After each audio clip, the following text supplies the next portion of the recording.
এটা সম্পর্কে বলতে পারি আইনানুগ যে ব্যবস্থা নেওয়া দরকার সেটা নির্বাচন কমিশনও মানছে না এবং তারপরে আমাদের রাজ্য সরকারও মানছে না। উনি চলছেন কেন্দ্রীয় সরকারের এজেন্সি হিসাবে কাজ করতে, আর রাজ্য সরকার চাইছে আগামী ভোটে যাতে করে তাদের যে লোকগুলি আছে তাদেরকে রেখে দিয়ে যাতে তার স্বার্থ চরিতার্থ হয়। আসল বিচারের কথাটা পেছনে আছে, ইনি আর উনিতে চলছে। আইন কানুন নিয়ে কিন্তু কথা হচ্ছে না, প্রসিডিওর নিয়ে কিছু কথা হচ্ছে।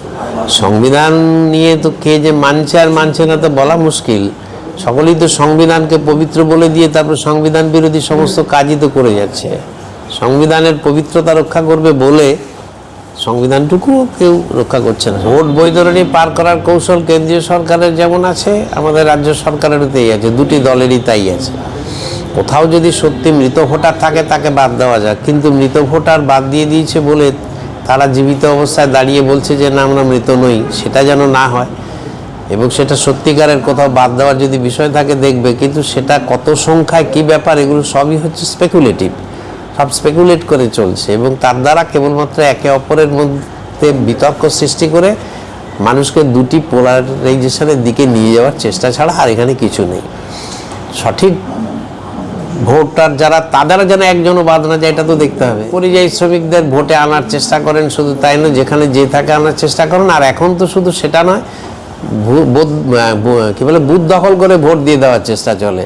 সেখানে পরিযায়ী শ্রমিককে আনা না আনার উপর তো নির্ভর করে না। জায়গাতেই বুথ ক্যাপচারিং যাকে বলে, যেটা আমাদের দীর্ঘদিন যাবৎ চলে আসছে আর কি, এটা শুধু তৃণমূলকেই বা বলবো কেন, চলে আসছে।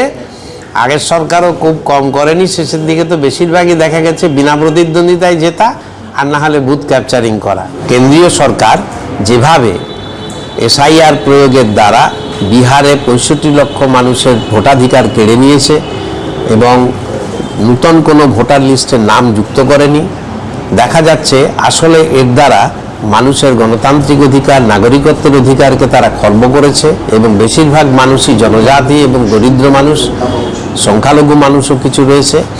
তার বিরুদ্ধে আমরা প্রতিবাদ করেছি। প্রতিবাদ সপ্তাহ কেন্দ্রীয় কমিটির পক্ষ থেকে আমাদের আহ্বান করা হয়েছে। সেই কেন্দ্রীয় কমিটির আহ্বানে সাড়া দিয়ে 25শে অগাস্ট থেকে 31শে আগস্ট আমরা সর্বত্র প্রতিবাদ কর্মসূচি পালন করব সবই। সাথে সাথে যে পরিযায়ী শ্রমিকরা বিভিন্ন জায়গায় ডবল ইঞ্জিনের সরকারের জায়গায় গিয়ে তারা অত্যাচারিত হচ্ছে, লাঞ্ছিত হচ্ছে, বাংলায় কথা বলার জন্য বাংলাদেশি হিসাবে তাদেরকে চিহ্নিত করা হচ্ছে, তার প্রতিবাদ করে আমাদের পরিযায়ী সংগঠন যেমন প্রতিবাদ করেছে, 28শে আগস্ট রাজ্যপালের কাছে ডেপুটেশন করবে, আমরা তার বিরুদ্ধেও প্রতিবাদ করেছি। এগুলি সবই হচ্ছে দেখা যাচ্ছে ঘুর পথে এনআরসি এবং সিএএকে এখানে চালু করার বিষয়।